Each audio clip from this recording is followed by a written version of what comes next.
Assalamualaikum warahmatullahi wabarakatuh. Para penonton yang dihormati sekalian, bertemu kita lagi dalam ruangan yang dinamakan 30 luahan perasaan suami. 30 luahan perasaan suami. Saya sekarang ni dah masuk kepada luahan perasaan suami yang ke-6. Yang ke-6 dah. Luahan perasaan suami yang ke-6, dalam mana saya akan membincangkan yang ke-6 ini. Wahai isteriku, hiasilah dirimu. Hiasilah dirimu. Kita ni kadang-kadang perempuan kita menghias rumah, menghias ruang tamu, menghias bilik, menghias halaman, menghias dapur. Tapi satu benda yang kita lupa nak hias, menghias diri kita sendiri. Suami kita mula-mula dia balik kerja bukan nak tengok dapur, dia nak tengok isteri dia. Mula-mula dia balik kerja bukan nak duduk dalam ruang tamu, tapi nak duduk di rebaan isterinya. Suami mula-mula masuk ke rumah bukan nak dengar cerita anak-anak nun di dapur sana melayan kucing dekat dapur. Dia nak tengok senyuman daripada isterinya, menawan tak menawan di petang itu waktu suami pulang daripada kerja. Tapi kalau isteri misalnya bersempuras saja, saya tak tahulah saya gunakan perkataan ni, sempuras. Bersempuras saja.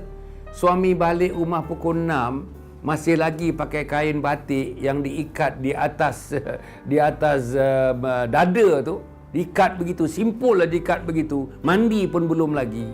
Allah, macam manalah caranya? Suami pegawai, suami eksekutif, tiba-tiba balik ke rumah melihat isteri yang begitu. Jadi macam mana? Maka sebab itu, saudara, saya dapat baca buku-buku dan perempuan pun banyak baca buku.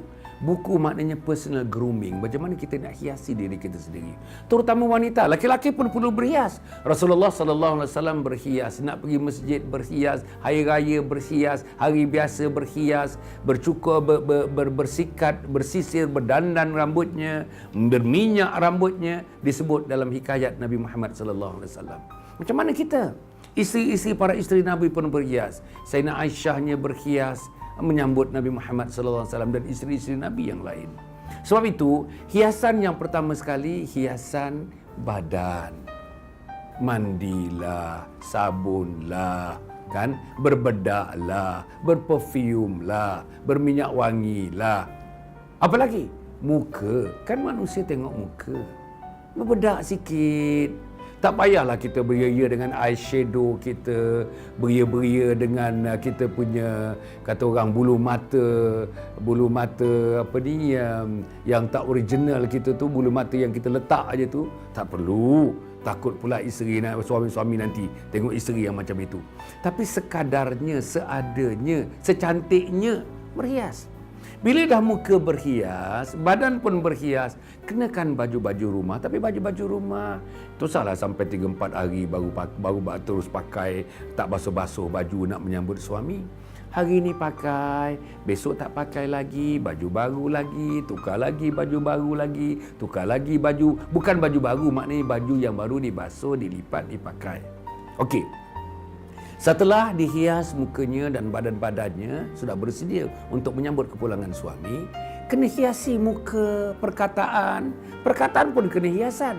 Ini yang namanya yang perkataan yang tadi yang non-verbal, hiasan non-verbal, sekarang hiasan verbal, hiasan perkataan. Perkataan cantik-cantik, wahai suamiku, Assalamualaikum bang, apa khabar bang, macam mana office tadi bang? Macam itu. Macam itu. Maknanya kata-kata yang sedemikian, kata-kata yang dapat memberikan rangsangan kepada suami. Kata-kata rangsangan adalah hiasan. Bermasam muka bukan hiasan.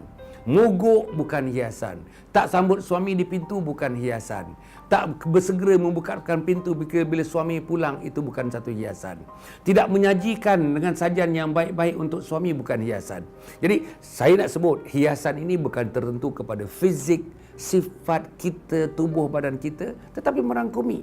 Saya sebut tadi perkataan, cara berjalan tu nampak terhias, cara duduk nampaknya terhias, cara berpakai nampaknya terhias, cara melayan suami nampaknya terhias, cara dia menuangkan air nampaknya terhias, cara dia menyuapkan makanan kepada suami nampaknya terhias, cara dia menanggalkan stokin suami nampaknya terhias, cara dia membawakan kepada suami untuk baju yang dipakai pada hari itu nampak terhias. Inilah benda-benda yang patut dilakukan. Dan sesaudara, saya ingin menyebutkan hal yang sedemikian sangat penting. Maka sebab itu, isteriku, hiasilah dirimu ini, pertama, menjaga kesihatan fizikal kita. Tengoklah, kalau perlu misalnya, kalau sakit-sakit, batuk-batuk sesama, dapatkanlah ubat, berjumpalah doktor. Segera. Kedua, melakukan senaman dan riadah. Ini sebahagian daripadanya. Suami tak ada masa di rumah, pergi jogging sikit, ikut kawan sikit, pergi spa mana-mana patut untuk kita menghiasi diri kita dan menentukan kita mempunyai tahap kesihatan yang baik.